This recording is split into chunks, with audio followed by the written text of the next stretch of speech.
Okay. క్రీస్తునందు ప్రియమైనటువంటి దేవుని బిడ్డలారా, ఈ దినంగా మరొక శుక్రవార దినమున మనందరం ఈ రీతిగా కూడుకొనటము ప్రభు మనకిచ్చినటువంటి ధన్యతను బట్టి మన రక్షకునికి కృతజ్ఞతాస్తుతులు చెల్లిస్తూ కూడి వచ్చిన మీకు అందరికీ కూడా నా యొక్క హృదయపూర్వక నమస్కారాలు, ధన్యవాదాలు తెలియచేసుకుంటూ, పోయినసారి మనము మాట్లాడుకున్నట్లుగా యేసుక్రీస్తు ప్రభుల వారిని ధరించుకునేటువంటి వారికి బాధ్యతలు ఉన్నాయి అని కొన్ని మనం చూసుకున్నాం.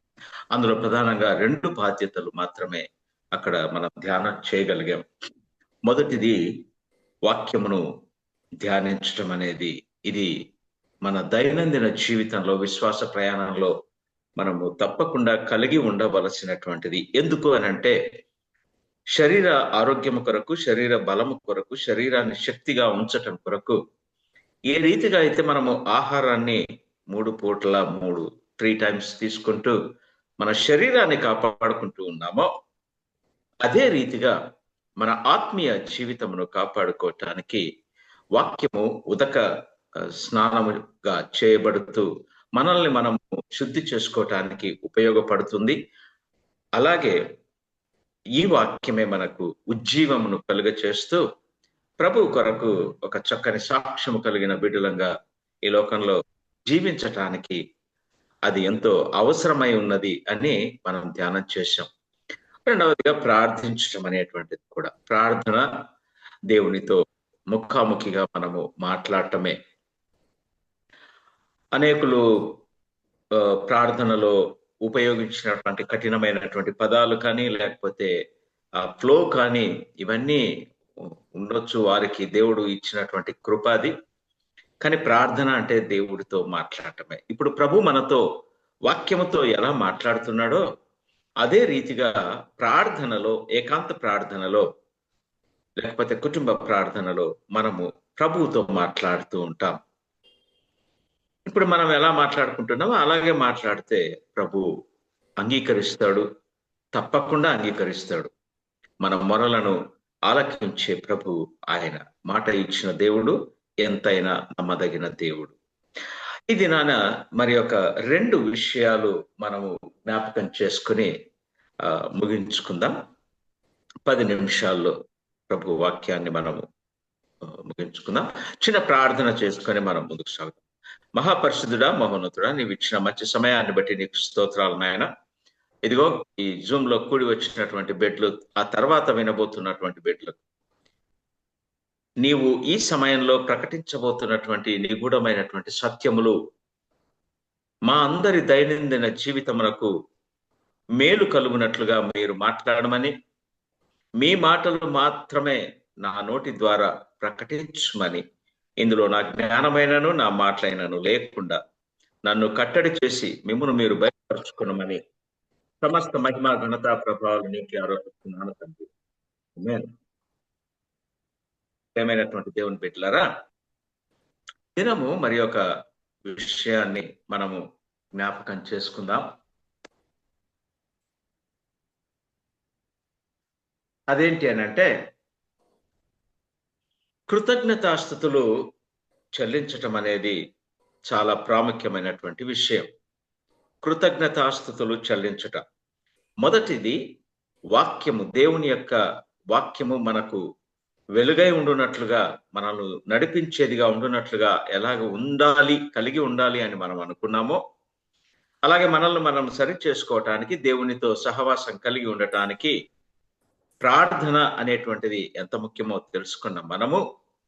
ఈ 2 విషయాలతో పాటుగా 3వ ప్రాముఖ్యమైనటువంటి విషయము, కృతజ్ఞతాస్తుతులు చెల్లించ బద్ధులమై ఉన్నాము. ఈ విషయాలన్నీ కూడా మనము అపోస్తలుడైన పౌలు తెస్సలోనిక సంఘానికి రాసినటువంటి పత్రిక 5వ అధ్యాయంలో ఆ వచనాలు మనం ధ్యానం చేస్తూ ఉన్నాం. అక్కడ 13 హెచ్చరికలు ఇస్తాడు ఆయన. ఆ హెచ్చరికల్లో మొదటిది మనందరము కూడా ఒకరితో ఒకడు సహవాసము కలిగి ఉండుటకే అన్నట్లుగా మాట్లాడతాడు. అలా మనము ఒకరితో ఒకరు సహవాసం కలిగి ఉంటూ, అతి ముఖ్యంగా ప్రభుతో మనకు సహవాసం కలిగి ఉండాలి అన్నటువంటిది శ్రేష్టమైనటువంటి విషయం. ఒకసారి ఒక మాటను నేను అక్కడ జ్ఞాపకం చేసి ముందుకు వెళ్దాము. తెస్సలోనికీయులకు రాసినటువంటి మొదటి పత్రిక 5వ అధ్యాయంలో 18వ వచనంలో ఒక మాట ఉంది. అక్కడ 18వ వచనంలో 16, 18 రెండు కలిసి ఉన్నాయి. ప్రతి విషయమునందును కృతజ్ఞతాస్తుతులు చెల్లించుడి. ప్రతి విషయమునందును, ఏ విషయము? నీకు రక్షణను అనుగ్రహించినది మొదలుకొని ఈ విశ్వాస ప్రయాణంలో ప్రభు నీకు అనుగ్రహించినటువంటి ప్రతి విషయంలో కూడా కృతజ్ఞతాస్తుతులు చెల్లించబద్దులమై ఉన్నాము అని అంటూ ఈలాగు చేయుట అని అన్నాడు. ఈలాగు చేయుట అంటే నేనేమంటున్నాను, లేకపోతే నాకు ప్రభు ఇచ్చినటువంటి తలంపు ఏంటి అని అంటే, క్రీస్తును ధరించిన మనము కలిగి ఉండవలసినటువంటి బాధ్యతలు నెరవేర్చాలి, ఈలాగు చేయాలి అని అంటాడు. ఈలాగు క్రీస్తును ధరించుకున్నటువంటి మనము ఈ బాధ్యతలన్నీ నెరవేరుస్తూ యేసు క్రీస్తునందు మన విషయంలో ఇది దేవుని చిత్తము. వా వా వా క్రీస్తును ధరించుకున్నటువంటి నీవు నేను బాధ్యతలు నెరవేర్చటము అనేది, ఇలాగ చేయుట అన్నటువంటిది యేసు క్రీస్తునందు మనందరి విషయంలో, మీ విషయం అని ఉంది. నేనేమంటున్నా అంటే మనందరి విషయంలో ఇది దేవుని చిత్తము అంటాడు. Praise the Lord. దేవుని చిత్తం ఇది. నేను అందుకే అన్నాను, దేవుని చిత్తము ఆదిలోనే ప్రారంభమైంది మనందరి పట్ల. ఆది సృష్టి ఆరంభంలోనే ప్రారంభించాడు. మనందరం ఆయన దృష్టిలో ఉన్న వాళ్ళమే. అందుకే ఇది కలిగి చేసినటువంటి ఆయన మాట్లాడుతున్నటువంటి విషయం 16, 18 కలిపినటువంటి దాంట్లో ప్రతి విషయంలో కృతజ్ఞతాస్తుతులు చెల్లించుడి అని అంటాడు. ఎస్, ఇప్పుడు నేను మాట్లాడుతూ ఉన్నాను, మీరందరూ వింటూ ఉన్నారు, మనందరము ఈ రీతిగా సహవాసంలో కూడుకున్నాము అని అంటే ఇది దేవుని కృప, అవునా కాదా? ఇందులో నా ఆరోగ్యము గొప్పది, నా శక్తి గొప్పది, నేను కలిగి ఉన్న స్థితి గతులను బట్టి నేను జీవించగలుగుతూ ఉన్నాను, నాకున్న హోదాను బట్టి నేను జీవించగలుగుతున్నాను అని అనుకుంటే పొరపాటే. ఇది కేవలము దేవుని యొక్క కృప. ఆయన కృప లేనిదే ఏది కూడా జరగదు. అందుకే యేసన్న గారి ప్రార్థనలు అంటాడు, పాటలో అంటాడు, నీ కృప లేని క్షణము, నీ దయ లేని దినము అంటాడు. ఉందా అసలు ఆయన కృప లేని ఒక క్షణాన్ని చూపించండి. ఆయన దయ లేని ఒక దినము మన జీవితంలో ఉందా? లేదు కదా. ఇది సమస్తము కూడా ఆయన కృప, ఆయన దయ, ఈ రెండు మన పట్ల ఉన్నాయి కాబట్టి, అది కూడా ఉచితమైనటువంటిది. మనకైనా ఉచితంగా ఇచ్చినటువంటి కృప, ఉచితంగా అనుగ్రహించిన దయ. నువ్వేమైనా చెల్లించావంటే నో, నువ్వేమైనా శ్రమ పడ్డావంటే నో. మనమేమీ శ్రమ పడలేదు, మనమేమీ వెల చెల్లించలేదు. అవి మనకు ఉచితంగా ఆయన అనుగ్రహించినటువంటి కృప, దయ. వీటి ద్వారానే ఇదిగో ఈ సమయంలో మనము కలుసుకోవటం జరిగింది. అంతే తప్ప వేరే ఎవరైనా ఏమైనా తలంచుకుంటే అది తప్పు అని చెప్తున్నాడు దేవుడు. నా ఆరోగ్యం చక్కగా ఉంది కాబట్టి నేను జూమ్లో కలుసుకున్నానంటే నో, కాదండి, అది కాదు. ఇది ఆయన కృప. నిన్నటి దినాన నంద్యాలలో త్యాగరాజ వుడ్ సార్ కొడుకు వసంత్ మాతో కలిసి ఉన్నాడు.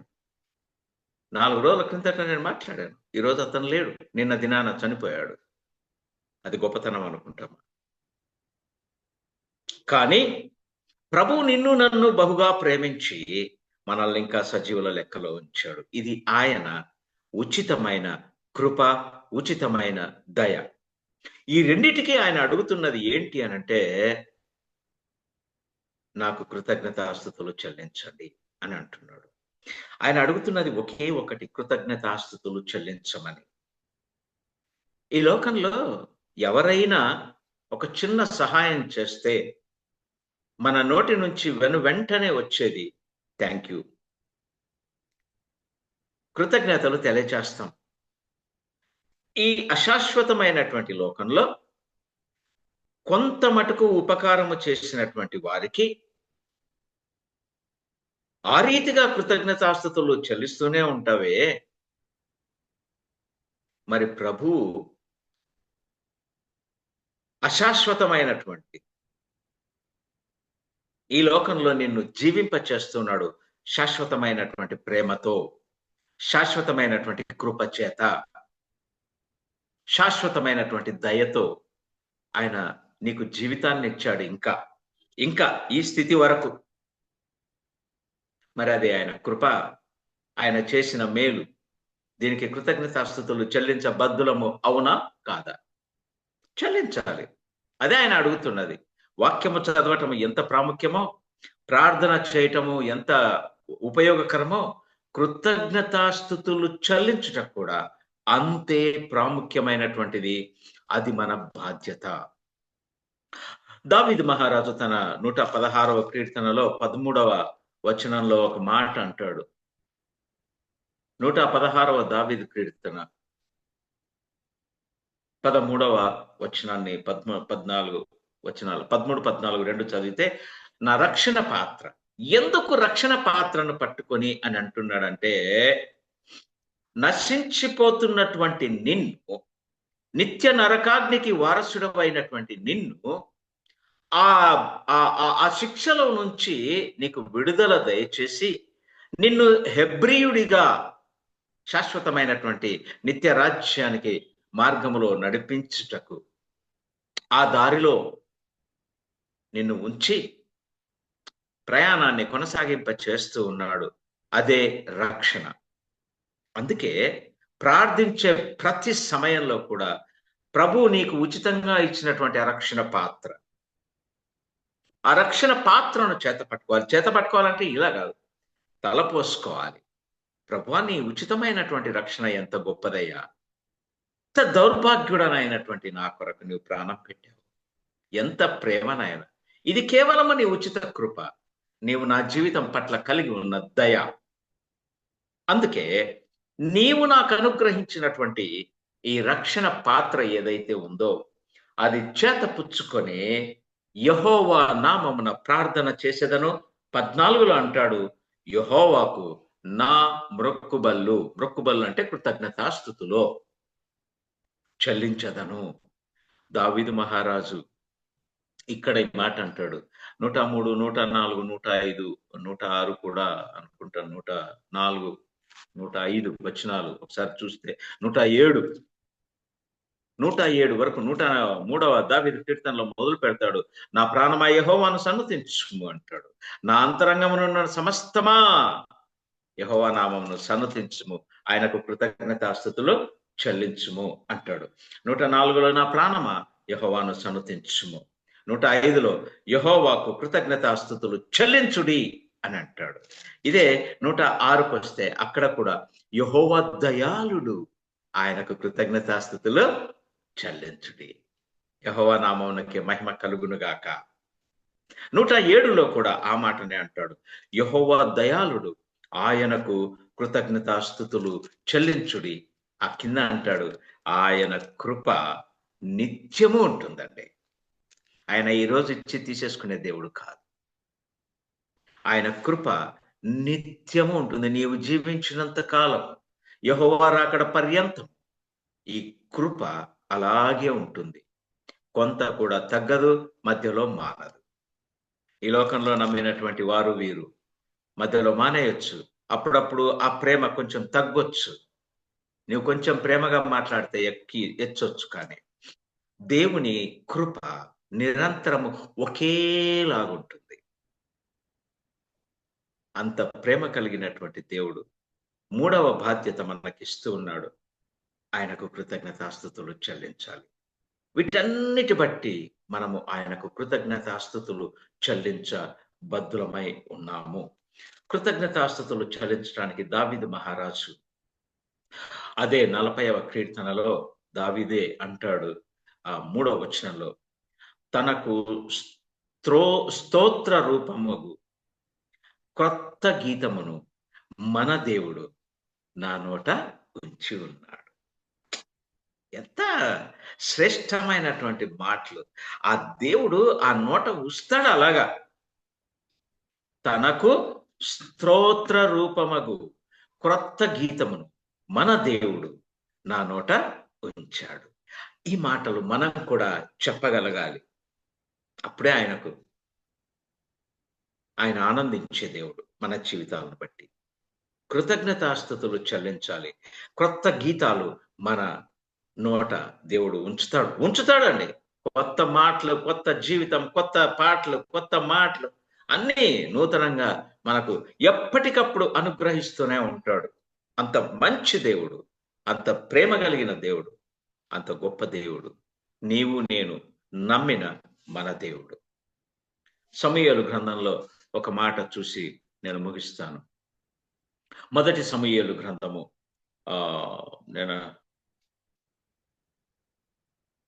మొదటి సమూయేలు గ్రంథం 2వ అధ్యాయము 18వ వచనం నుంచి 21 వచనాల వరకు మీరు చదవండి. అక్కడ ఒక ప్రాముఖ్యమైనటువంటి ఎప్పుడు చెల్లించాలి, ఎందుకు చెల్లించాలి, ఎలా చెల్లించాలి, ప్రజలందరి ఎదుట అని అంటాడు. అక్కడ చూస్తే సమూయేలు తల్లి బాలుడైన 18వ వచనం నుంచి చూస్తే, బాలుడైన సమూయేలు నారతో నేయబడిన ఎఫోదు ధరించుకొని యెహోవాకు పరిచర్య చేయుచున్నాడు. బాలుడైన సమూయేలు ఆ ఎఫోదు ధరించుకొని దేవుని సన్నిధిలో ప్రభువుకు పరిచర్య చేస్తా ఉన్నాడు. అట్టి పరిచర్య చేస్తున్న తన కుమారుణ్ణి చూచిన తల్లి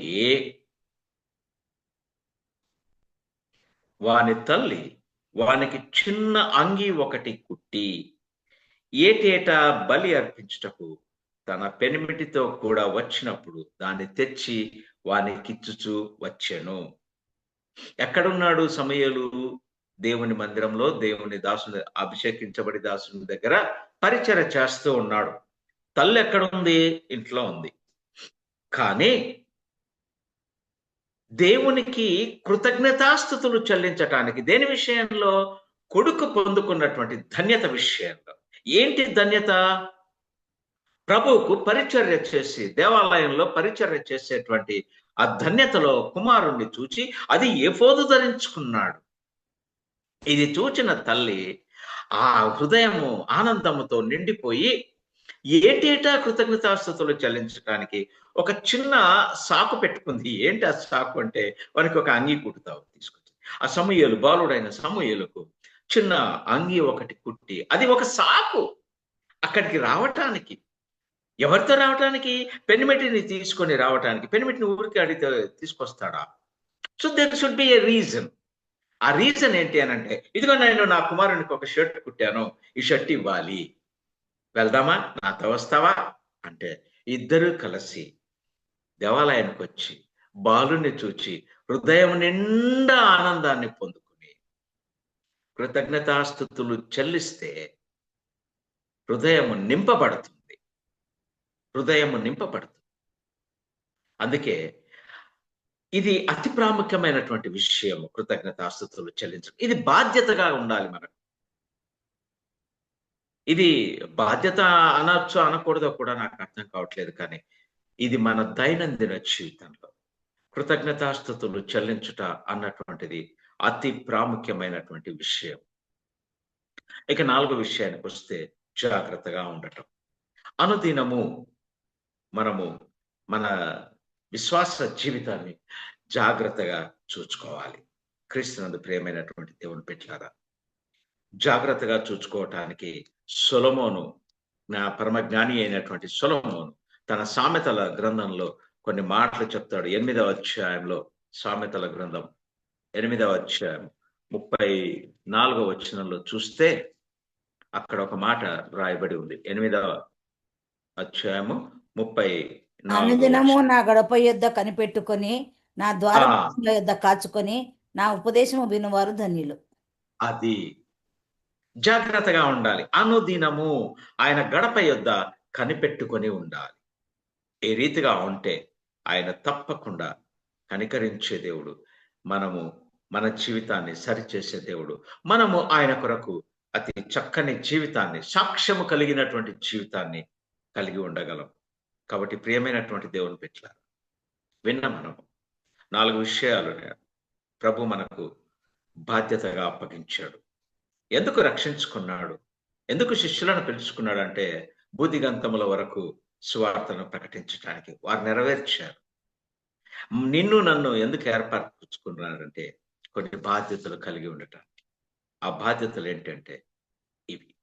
మనం సరి చేసుకోవటానికి, మనము ఉజ్జీవింపబడటానికి, మనము ప్రభు సన్నిధిలో నిందారహితులమై ఉండటానికి అన్నటువంటి విషయాన్ని జ్ఞాపకం చేసుకొని ఈ రీతిగా ఈ విషయాల్లో మనము శ్రద్ధ కలిగి జీవించినట్లయితే ప్రభు తన కృప మనకు అనుగ్రహించునుగాక. దేవుడి కొద్ది మాటలు దీవించి మన దైనందిన జీవితంలో మనకు ఉపయోగకరంగా అనుదినము మనతో ఆయన మాట్లాడునుగాక.